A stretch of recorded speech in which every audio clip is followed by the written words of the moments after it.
Hello दोस्तों, आज की वीडियो में आप सभी को बताऊंगा क्लास 10वीं का गणित का चैप्टर 3। तो देखिए दोस्तों, 3 नंबर चैप्टर दिया है, दो चर वाले रैखिक समीकरण युग्म। तो यहाँ पे देखिए दोस्तों, दो चर वाले मतलब इसका मतलब क्या होता है मैं आपको बताता हूँ। तो यहाँ पे देखिए दोस्तों, दिया है दो चर, यानी कि देखिए दोस्तों, चर और अचर का पहले हम बात कर लेते हैं। तो चर और इधर हम लिख लेते हैं अचर। तो यहाँ पे देखिए दोस्तों, चर क्या होता है। तो देखिए दोस्तों, ए बी सी डी वाले जितने भी लेटर होते हैं उसे हम चर कहते हैं। यहाँ से ए बी सी डी यानी कि जेड तक जो भी लेटर होता है उसे हम चर कहते हैं। और अचर देखिए दोस्तों क्या होता है, जिसका मान फिक्स होता है, यानी कि 0 1 2 3 ऐसे डॉट डॉट करके कोई भी संख्या रहे दोस्तों, ये अचर होता है। तो देखिए दोस्तों, ये भी चर होता है 3 इंटू एक्स। अगर इसके साथ एक्स आ जाएगा तो ये भी चर हो जाएगा दोस्तों, ऐसे करके 3y। तो इस प्रकार से देखिए दोस्तों, ये चर होता है और ये अचर होता है। अब दोस्तों यहाँ पे देखिए रैखिक दिया है। तो रैखिक का मतलब दोस्तों क्या होता है, यहाँ पे मैं आपको समझाता हूँ। रैखिक का मतलब होता है, जो भी यहाँ पे देखिए दोस्तों चर दिया रहता है उसके पावर 1 होगा, यानी कि घात 1 होगा, तो उसे हम रैखिक बोलेंगे। जैसे यहाँ पे कुछ ऐसा करके दिया रहेगा दोस्तों, 3y प्लस ऐसे करके प्लस का 3 इक्वल टू 0। तो ये रैखिक कहलाएगा, क्योंकि यहाँ पर पावर में चर के पावर में 1 दिया है, इसलिए ये रैखिक कहलाएगा। और यहाँ पर समीकरण युग्म दिया है। युग्म का मतलब होता है दोस्तों जोड़ा, यानी कि एक समीकरण ऐसे दिया रहेगा और फिर एक समीकरण ऐसे ही कुछ करके दिया रहेगा दोस्तों, ऐसे करके। तो ये समीकरण हो गया दोस्तों।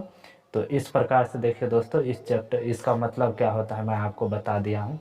अब दोस्तों 3.1 का पहला क्वेश्चन मैं आपको बना के दिखाता हूँ कि आप कैसे बना सकते हो। दोस्तों यहाँ पर आपको ऐसे समीकरण इक्वल टू बराबर, मतलब जो समीकरण दिया रहेगा उसके बराबर में 0 लिखना है, तभी ये समीकरण होगा। अगर हम ऐसे लिख देंगे x प्लस वाई और बराबर 3, तो ये बहुपद हो जाएगा दोस्तों, आपको ध्यान में रखना है ये।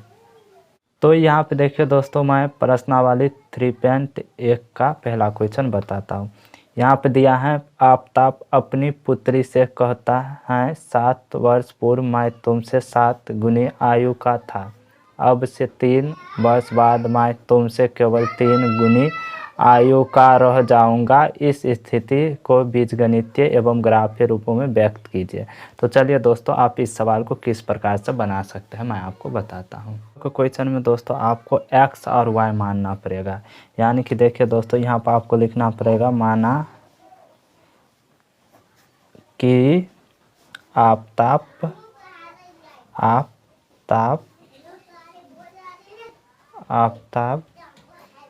की वर्तमान आयु x वर्ष तथा आफ्ताब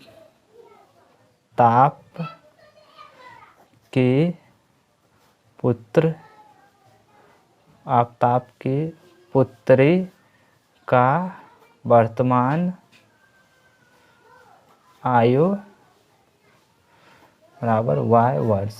तो यहाँ पे देखिए दोस्तों, वर्तमान आयु निकल गया है। अब यहाँ पर बोल रहा है 7 वर्ष पूर्व, तो 7 वर्ष पूर्व यहाँ पर आपको लिख लेना है 7 वर्ष पूर्व। देखिए दोस्तों, यहाँ पर पूर्व बोला गया है, यानी कि पहले, 7 वर्ष पहले। और पहले वाला में यहाँ पर जब भी बोला जाएगा इस तरह क्वेश्चन में पूर्व या पहले, तो माइनस आता है। तो आपको कैसे लिखना है दोस्तों, देखिए इसका वर्तमान जो आयु दिया है इन दोनों का, इसमें 7 वर्ष माइनस करना है, यानी कि घटाना है। तो 7 वर्ष पूर्व क्या हो जाएगा वर्तमान आयु, तो देखिए ये आफ्ताब का x माइनस 7 हो जाएगा, और फिर बराबर आफ्ताब की पुत्री का उम्र x माइनस 7 हो जाएगा। तो इस प्रकार से देखिए दोस्तों, पूर्व निकल गया। अब दोस्तों क्या बोल रहा था, तुमसे मैं 7 गुनी आयु का था। तो यहाँ पे देखिए दोस्तों, 7 से गुना करना है, लेकिन इसमें करना है या इसमें। तो दोस्तों यहाँ पे देखो 3 और यहाँ पर अगर 6 है और हम बोल दें कि इन दोनों को बराबर करना है, तो आप कैसे करोगे, या तो 3 में 3 जोड़ के कर दोगे, या तो 3 गुना 2।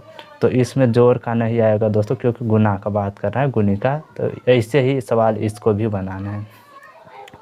तो इसी प्रकार से दोस्तों इस सवाल को भी बनाना है। तो यहाँ पे देखिए दोस्तों बराबर करना है, यानी कि देखिए दोस्तों ये तो आफ्ताब की उम्र है और ये आफ्ताब की पुत्री का उम्र है, तो ये छोटी है, इसमें 7 से गुना करना है आपको इसमें। अब दोस्तों आपको सॉल्व करना है, x - 7 बराबर 7y माइनस का 7 सत्ते 49।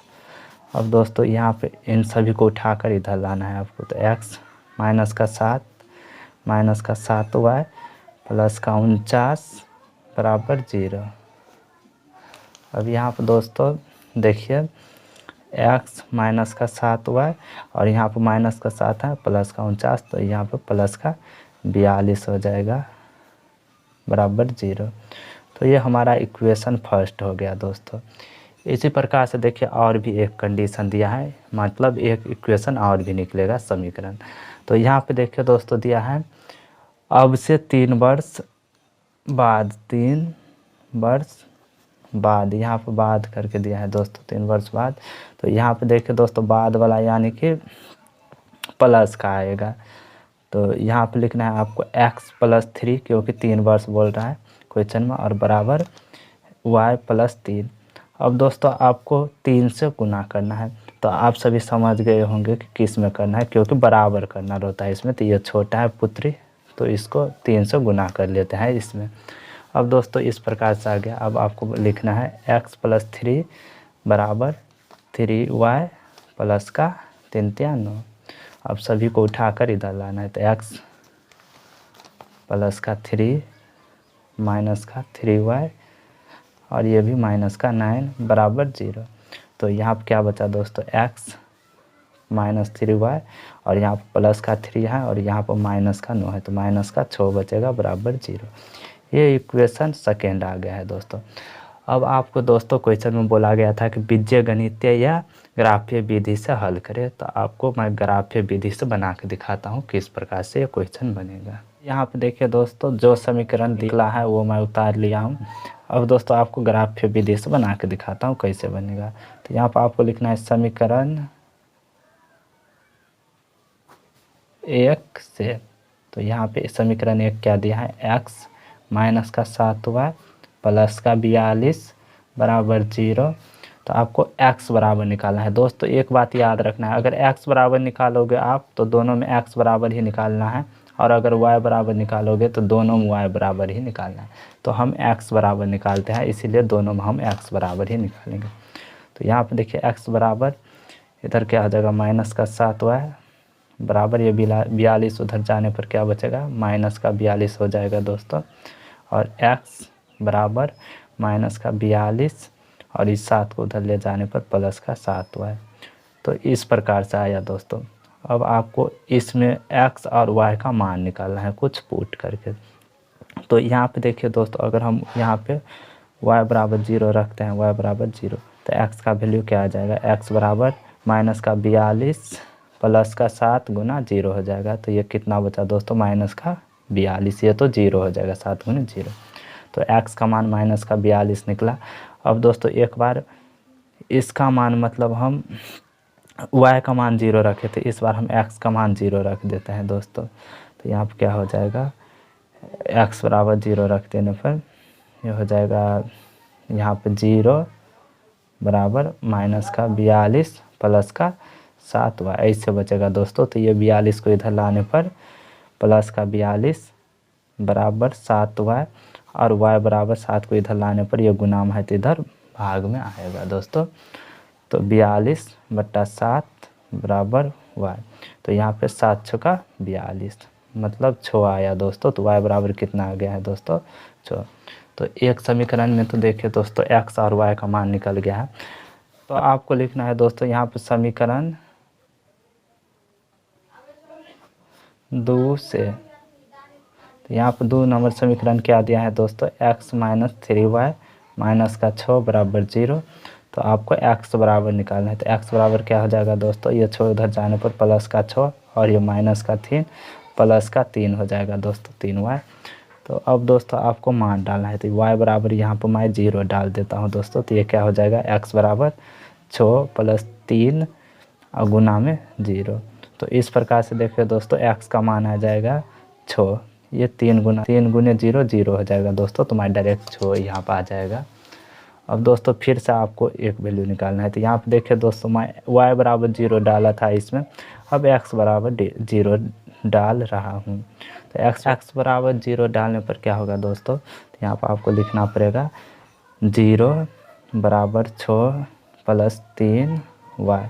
तो देखिए दोस्तों, 6 को इधर लाने पर माइनस का 6 हो जाएगा और बराबर 3y बचा। अब दोस्तों इन 3 को इधर लाने पर इधर देखिए दोस्तों माइनस का 6/3 हो जाएगा बराबर y। तो इसमें भाग देने पर माइनस का 2 बराबर y। तो y बराबर कितना आ गया है दोस्तों, माइनस का 2। अब दोस्तों यहाँ पे तो देखिए मान आ गया माइनस का 2।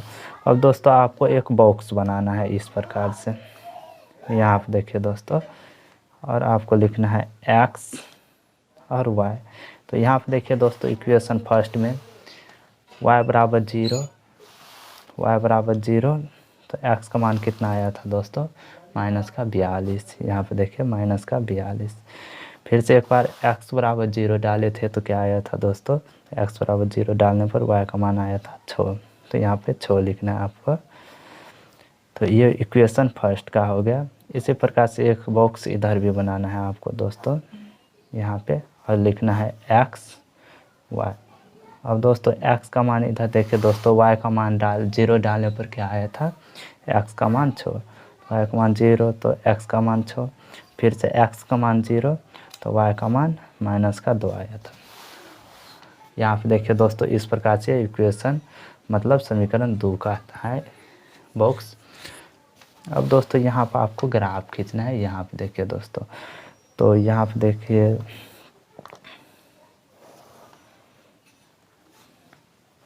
तो देखिए दोस्तों ये हमारा y एक्सिस होता है या y अक्ष इसे बोल सकते हैं हिंदी में y अक्ष, और ये x अक्ष होता है दोस्तों। तो इस प्रकार से दोस्तों यहाँ पर आपको लिखना है, यहाँ पे तो 0,0 होता है, यानी कि 0 1 2 3 ऐसे करके डॉट डॉट डॉट डॉट कहाँ तक जाएगा दोस्तों, मतलब 42 तक ले लेते हैं दोस्तों। यहाँ पर मान के चले 42 तक जाएगा।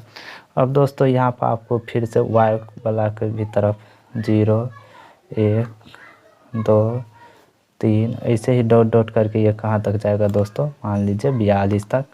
उसी प्रकार से देखिए दोस्तों ये x अक्ष है, इधर x डैश भी आप लिख सकते हैं क्योंकि ये माइनस का होता है, माइनस का 1 माइनस का 2 माइनस का 3 माइनस का 4 डॉट डॉट डॉट डॉट, ये भी -42 तक लिख लेता हूँ दोस्तों। इसी प्रकार से देखिए दोस्तों आपको यहाँ पे भी लिखना है, ये y अक्ष वाला है, इधर माइनस का होता है, तो माइनस का 1 माइनस का 2 माइनस का 3 डॉट डॉट डॉट माइनस का 42 तक गया। अब दोस्तों यहाँ पर आपको मान बैठा के और इसको सोल्व करना है। तो यहाँ पे देखिए दोस्तों y का मान 0 है तो x का मान -42 है, तो यहाँ पे आएगा दोस्तों, यहाँ पे क्योंकि -42 यहाँ पे दिया है, y का मान 0 तो x का मान -42। तो यहाँ पे दोस्तों आप ये भी लिख सकते हो -42,0। देखिए दोस्तों -42,0 आया है ये बिंदु, और यहाँ पे दिया है देखिए दोस्तों x का वैल्यू 0 y का वैल्यू 6। तो यहाँ पे देखिए दोस्तों 6 कहाँ पे आएगा, तो यहाँ पे 3 तक ही गया है, तो यहाँ पे मैं मान लेता हूँ 6 आएगा। तो 0,6 दोस्तों आपको यहाँ पे देखिए पहले x वाला फिर y वाला लिखना है इसे करके। अब इन दोनों पॉइंट को आपको मिला देना है। देखिए दोस्तों यहाँ पे पॉइंट को मिला देना है इस प्रकार से। तो ये तो मिल गया है दोस्तों, और ये कौन सा इक्वेशन का लाइन खींचा गया है दोस्तों, आपको वो भी लिख देना है। तो यहाँ पे देखिए दोस्तों इक्वेशन फर्स्ट का, और इक्वेशन फर्स्ट क्या दिया है, मतलब समीकरण 1 ये दिया है x - 7y प्लस का 42 बराबर 0। आपको यहाँ पे लिख देना है x - 7y प्लस का 42 बराबर 0। तो इस प्रकार से दोस्तों आपको लिख लेना है। तो देखिए दोस्तों एक लाइन तो आ गया है, अब आपको दूसरा समीकरण के पॉइंट से एक लाइन लाना है। तो यहाँ पे देखिए दोस्तों दिया है x का वैल्यू 6 और y का वैल्यू 0। तो x का वैल्यू 6 यहाँ पर आएगा दोस्तों, मान लीजिए 6, और y का वैल्यू 0। तो यहाँ पर आपको लिखना पड़ेगा 6,0, क्योंकि पहले x का मान लिखना पड़ता है दोस्तों, फिर y का। तो यहाँ पर देखिए दोस्तों ये तो आ गया। अब दोस्तों यहाँ पर दिया है x का वैल्यू 0 और y का वैल्यू -2, यानी कि दोस्तों x का वैल्यू 0 और y का वैल्यू -2 यहाँ पर आएगा दोस्तों, y का वैल्यू -2। आपको यहाँ पर लिख लेना है दोस्तों 0, -2, और इन दोनों पॉइंट को आपको मिला देना है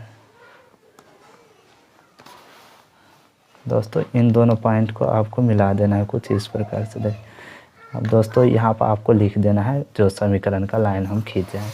तो यहाँ पर कौन सा समीकरण का लाइन खींचा है दोस्तों? समीकरण 2 का, x - 3y - 6 = 0 का। तो यहाँ पर आपको लिख देना है x - 3y - 6 = 0। तो इस प्रकार से देखिए दोस्तों 3.1 का पूरा सॉल्यूशन हो गया। इसी प्रकार से आप सभी को बनाना है।